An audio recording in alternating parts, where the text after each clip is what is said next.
Chicago. 10,000 inmates housed in the country's largest single-site jail.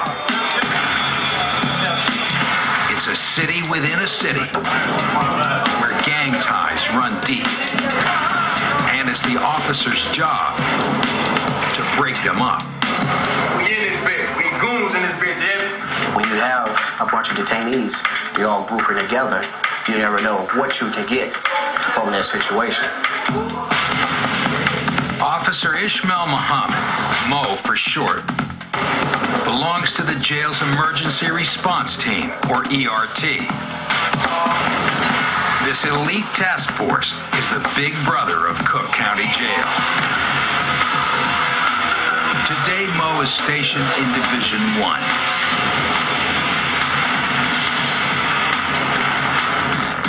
Opened in 1929, it's the oldest part of the jail. It's now a maximum security division, housing 1,200 inmates charged with assault, manslaughter, and murder. Mo patrols the tier for gang activity. Gangs and weapons go hand in hand, so he looks out for hidden shanks, jail-made weapons. But today, Mo detects a subtle sign of another kind of trouble that leads to another kind of violence. They put baby powder, they lace it on top of the cell so you can see down here how they put it over there. The baby powder hides the strong stench of hooch, a homemade liquor found in prisons and jails all over the country. They pretty much can make hooch out of juices, some of the bread and stuff like that. The recipe for hooch is simple. Inmates stash away fruit or anything with sugar in it. It ferments in a plastic bag for months until the sugar becomes alcohol. Mixed with fruit juice, the result is a potent brew with a pungent odor. Intoxicated inmates are a serious threat. Hooch has been known to trigger fights, stabbings, and all-out chaos between rival gangs. Mo immediately orders a search of the entire tier. Grab the bars, gentlemen. Grab some bars. Turn around, that way. The backup team keeps inmates locked down while officers tear apart the cells. You got razor blades, they're missing their razors. You got pens, you can try to use them for a handcuff key. Finally, officers find the source of the booze.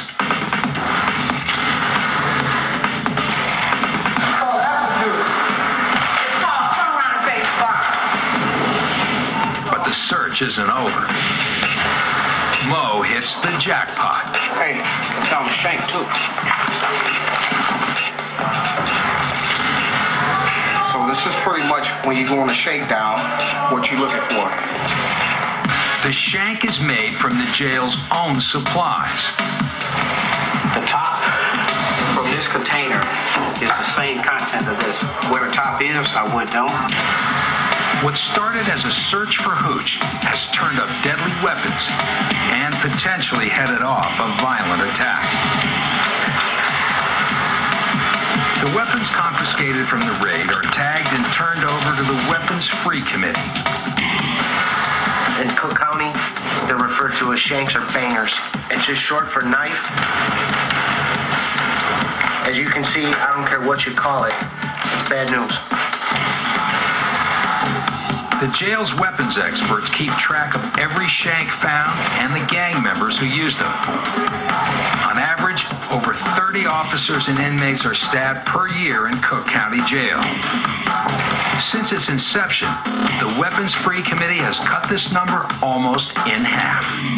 This is the one that's probably the most lethal. It's a little vent piece, a little poke in the side. Inmate wouldn't even know, and they puncture that lung. Probably in 2 minutes, he's dead.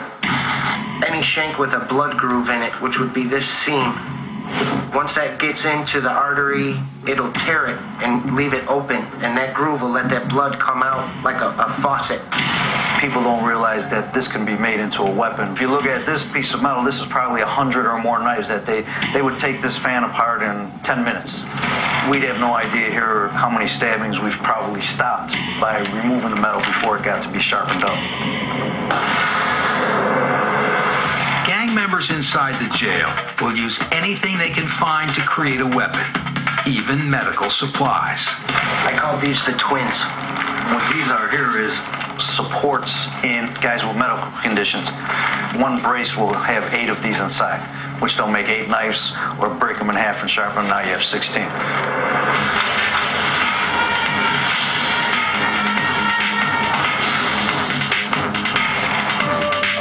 Not even the jail's on-site medical facility is safe from shanks. The staff at Cermak Hospital must also take special precautions. Simple things that you wouldn't think of, like you can't give everybody a nail clipper because they'll turn it into a weapon and turn it on somebody. We have people here who have been treated in the hospital and had a halo. There's 4 poles that go up and hold the circle around your head so that your head doesn't move. They unscrewed it and took all the pieces so that they could make weapons out of them. That gave us another lesson about the dangers of the jail, the kind of things you need to do to protect people here. Next, hospital staff is on hand to deal with other deadly emergencies.